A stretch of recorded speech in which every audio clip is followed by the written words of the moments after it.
A paz do Senhor, sintam-se todos abraçados, amém? Abra sua Bíblia, por favor, a preciosa palavra de Deus. É uma palavra breve aqui, num texto bastante conhecido de todos os irmãos, já lido, relido, pregado, ensinado e deixado nas palavras do nosso Senhor Jesus. Evangelho de Mateus, capítulo de número 28. Os versículos que nós iremos ler é do versículo 18, 19 e o verso 20. Evangelho de Mateus, capítulo de número 28, o verso 18 ao verso 20, intitulado por alguns conhecidos como a Grande Comissão. Diz assim o texto sagrado: Jesus, aproximando-se, falou-lhes dizendo: toda autoridade me foi dada, no céu e na terra. Ide, portanto, fazei discípulos de todas as nações, batizando-as em nome do Pai, e do Filho e do Espírito Santo, ensinando-as a guardar todas as coisas que vos tenho ordenado. E eis que estou convosco todos os dias até a consumação do século. Essa palavra, deixada pelo nosso Senhor Jesus Cristo, logo após a sua ressurreição e a sua aparição aos discípulos e a outras pessoas, como na passagem lá dos discípulos no caminho de Emaús, narrada por Lucas, onde ele aparece ressurreto, e segundo o testemunho de Paulo, visto por mais de 500 irmãos. Jesus profere essas suas palavras antes de ser assunto ao céu, logo após a sua ressurreição. E os discípulos, então, são encomendados a dar sequência ao ministério de Jesus. Jesus aparece em um momento em que muitos não estavam acreditando. Nos versos anteriores, havia, então, a notícia por alguns que o corpo de Cristo ele tinha sido roubado. Vieram os discípulos e roubaram o corpo de Jesus, e os soldados ali que guardavam o corpo de Jesus, eles receberam subornos para que pudessem levar adiante esta mentira. E alguns creram e outros não creram que Jesus havia ressuscitado. Segundo isso, o pastor Luiz Saião, ele faz algumas colocações sobre esta mentira inventada. Uma delas é como o evangelho ele pode subsistir, ele pode ser tão divulgado e pregado com base em alguma mentira contada. O evangelho é verdade, é a palavra de Deus, e só é pregado porque Cristo ressuscitou dentre os mortos. A notícia dada pelas mulheres primeiro que testificaram era contar que Jesus ressuscitou. Havia dito para elas: olha, vocês dizem aos discípulos, dizem aos meus irmãos, que eles irão me ver. E assim elas foram contar. E depois os discípulos, então, atestaram que Jesus havia ressuscitado. Tomé não estava na primeira reunião que Jesus apareceu. Posteriormente, Jesus aparece a Tomé, e ali faz a contraprova da ressurreição, e Tomé passa a crer em Jesus. Jesus, então, está conversando com os discípulos e dizendo a eles acerca da pregação do Evangelho e da sua ressurreição. Ou seja, tudo aquilo que Jesus havia falado sobre a sua morte aconteceu, e agora sobre a sua ressurreição estava ali realizado. Jesus vivo, ressurreto entre os mortos e dizendo: eu estou vivo, eu estou no meio de vós, e de dê sequência ao que eu tenho falado. E assim os discípulos, eles começaram a falar que Jesus havia ressuscitado. Os discípulos não continuariam por muito tempo. Quem é que consegue divulgar uma mentira por muito tempo? A verdade, ela sempre aparece. Jesus havia dito: e conhecereis a verdade, e a verdade vos libertará. E a verdade estava entre eles ali, testificando. Eles também não iriam sair ao mundo anunciando uma mensagem falsa se Jesus não tivesse ressuscitado. Como é que eles iriam então? Olha, nós vamos falar de um Cristo que ressuscitou, mas nós roubamos o seu corpo e deixamos lá. isso no decorrer dos dias, eles iam ficar, mas como é que nós vamos estar pregando isso sem ser a verdade?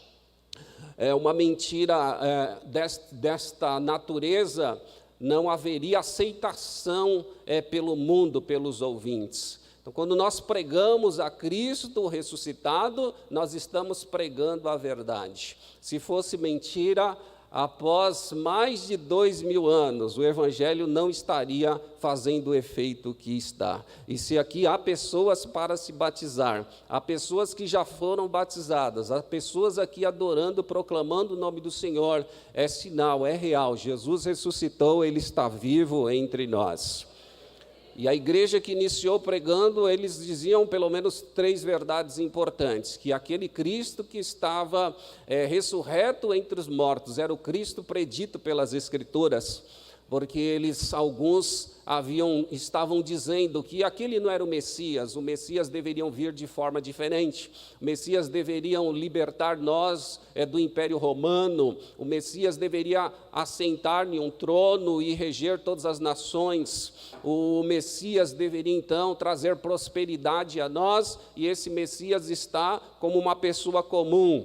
Esse Messias está andando entre o povo, esse Messias, ele não está assentado num trono, nem regendo, esse Messias, ele não nasceu num berço de ouro como um príncipe, ele nasceu numa manjedoura, ele nasceu numa estrebaria, mas ali estava mesmo Cristo de Deus profetizado, a forma que ele ia nascer e o que ele ia fazer, que era uma pessoa mais importante, um rei que se fez homem, desceu da sua glória e habitou entre nós, andou com os homens, amou, curou, limpou os leprosos, proclamou o reino de Deus, trouxe paz e amor. Esse é o verdadeiro rei, o rei que se fez homem, se fez carne e habitou entre nós, e nós vimos a sua glória como unigênito Filho de Deus.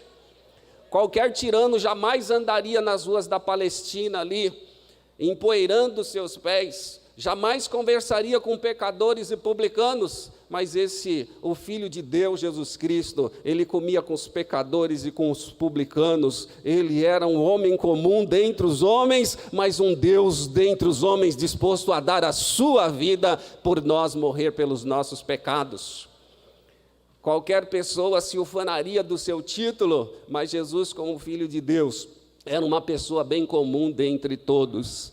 Então Jesus, mesmo alguns não crendo que era o Messias predito pelas Escrituras, ele mesmo testificou, ao entrar ali no templo e lendo sobre o profeta Isaías, o Espírito do Senhor é sobre mim, porque me ungiu para evangelizar os pobres, a anunciar e pregar aos cativos, e ele diz então, após entregar o livro, hoje se cumpriu essa Escritura, era o Messias predito pelas Escrituras que estava ali pregando. Eles pregavam também uma outra verdade importante, que aquele Cristo predito pelas Escrituras como Messias, ele estava vivo. Um defunto não poderia estar realizando sinais se estivesse morto numa sepultura. Então eles diziam, nós estamos realizando os sinais, nós estamos curando, nós estamos limpando os leprosos, nós estamos pregando o Evangelho, mas no nome de quem que vocês estão fazendo isso? No nome do defunto chamado Jesus? Eles diziam, não é do defunto chamado Jesus, o que está acontecendo, só está acontecendo porque o Cristo predito pelas Escrituras, ele está vivo, ressurreto entre nós, e a prova disso é que os mesmos sinais que ele fazia, está acontecendo através de nós. E esse Cristo predito pelas Escrituras, ressurreto entre os mortos que estavam com eles anunciavam, esse mesmo Cristo, um dia ele vai vir, ele vai voltar, e baseado nisso nós vamos pregar a sua palavra até que ele volte. Como poderia eles não terem a certeza que o Cristo ressuscitou? Esta mentira não prevaleceria. Cristo está vivo, e o sinal é o que está acontecendo aqui. Vocês estão sendo batizados em nome do Pai, do Filho e do Espírito Santo. Esse Cristo vivo, o Cristo de Deus, está aqui, continua fazendo as mesmas obras. Quem é que iria se converter com base numa mentira? Ninguém. Está certo que os crentes são chamados de doido, de louco, essas coisas, fizeram a sua cabeça, mas tem que ter muito poder para fazer cabeça de adolescente, de jovens, de irmãos, de obreiros aqui, dos músicos também, é bem difícil fazer a cabeça deles aqui, é bem difícil, mas o Espírito Santo, ele não faz só a cabeça, ele faz um tratamento completo, corpo, alma, espírito, pé, a cabeça, e ele trabalha no coração de dentro para fora, e tudo que você está fazendo aqui, adorando a Deus, se batizando, tocando, exaltando o nome do Senhor, é tudo aquilo que está dentro do seu coração, dentro da sua vida, porque o Espírito Santo, ele transforma a vida das pessoas. Então, esse Cristo que ressuscitou, que os discípulos criam, ele se apresentou, aproximou-se e falou, dizendo: toda autoridade me foi dada no céu e na terra. Esse Cristo que está dando essas recomendações aos discípulos, que também é válido para nós, ele agora ressurreto dentre os mortos, ele tem todo o poder no céu e na terra. Ele está lá à destra de Deus, intercedendo por nós. É ele que está mandando. Quem está dando essa ordem aqui é o Cristo que tem todo o poder. A autoridade é dele. Então, quando você fala no nome de Jesus, é um poder que está nele. Ele deu essa autoridade. Ele mandou ir de pregar, ir de curar. Ele, em meu nome, expulsarei os demônios. Falarão em novas línguas e todas aquelas recomendações que o Evangelho de Marcos nos diz no capítulo 16. Por que ele está falando isso? Porque ele tem todo o poder é dele, a palavra é dele, e ele manda e desmanda, ele faz o que ele quer. E essa autoridade dada a Cristo, recebida por Cristo no céu e na terra, um dia todo joelho se dobrará e toda língua confessará que Jesus Cristo é o Senhor, para a glória de Deus Pai. E até esses aqui que inventaram esta mentira, quando virem Jesus, eles se dobrarão e vão dizer: nós falamos que ele não tinha ressuscitado, nós falamos que levaram o corpo dele, mas olha ele aqui, vivinho aqui, e eles vão dobrar os joelhos perante ele, amém? Você pode dar glórias ao Senhor e exaltar o Cristo reto de Deus. Esse Cristo que tem toda a autoridade e todo o poder, ele está dizendo: ide, portanto, fazei discípulos de todas as nações. Ele já havia aqui feito seu ministério e na cruz disse: está consumado. E ele dá essa ordem aqui para nós. Ele que fez discípulos, agora está mandando fazer discípulos. Nós temos aí a maioria de vocês que vieram aqui para ser batizados, a maioria de vocês que já desceram as águas batismais, tiveram então o aprendizado, o discipulado na congregação. O que eles estavam fazendo quando vocês reconheceram o Senhor Jesus como Salvador?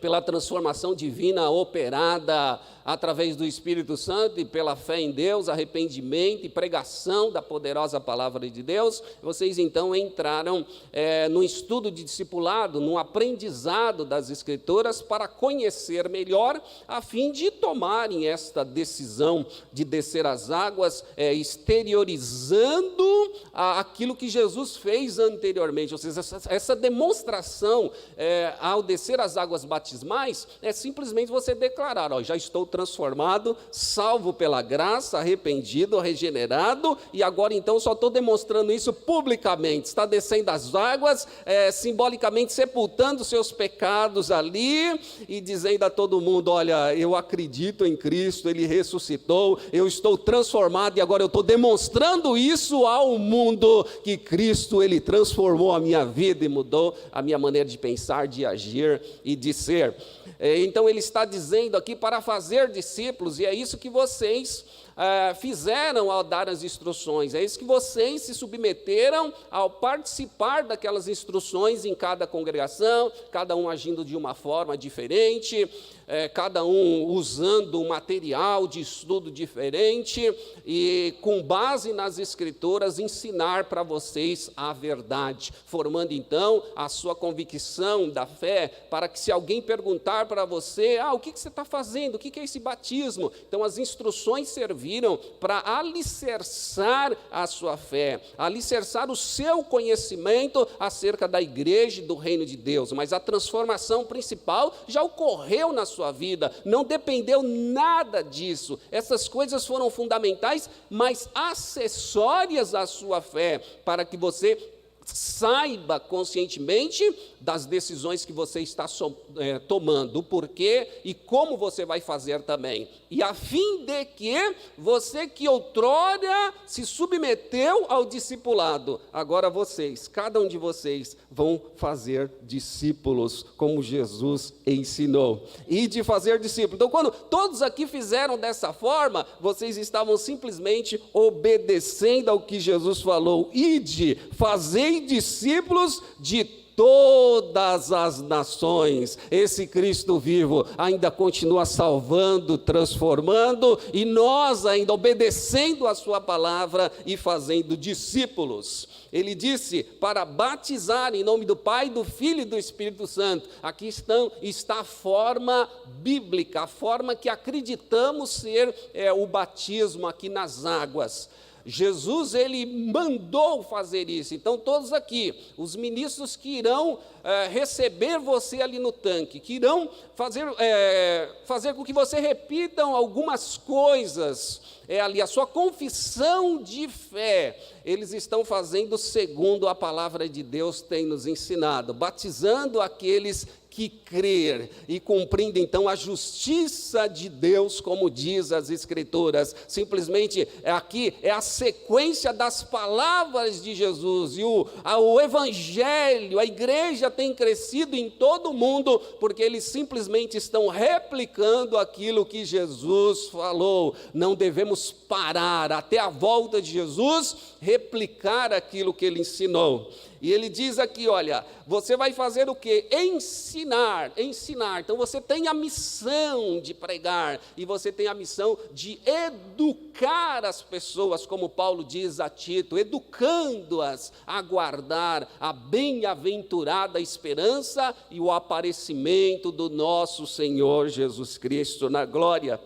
Aqui então a igreja é um lugar de ensino, um lugar de aprendizado, um lugar que nós ouvimos a palavra de Deus e um lugar de transformação. Você entra com as suas dúvidas, você entra com as suas interpretações, você entra com a sua crença, com a sua fé, e aqui quando você ouve a palavra de Deus, esta palavra ilumina, esta palavra traz resposta para você, essa palavra traz consolo para a sua vida, esta palavra traz convicção para você. A igreja é esse ajuntamento onde a palavra do Senhor é ensinada, e o nosso desejo, o desejo de Deus é que você, que está descendo as águas, também passe a educar outras pessoas. O Evangelho é pregado e o Evangelho é ensinado a guardar todas as coisas que Ele tem ordenado. Os crentes, eles são uma bênção. A maioria aprende muito rápido. Então é interessante na igreja de Deus que a igreja é uma escola importante. Em nenhum curso você aprenderia como você aprende na igreja.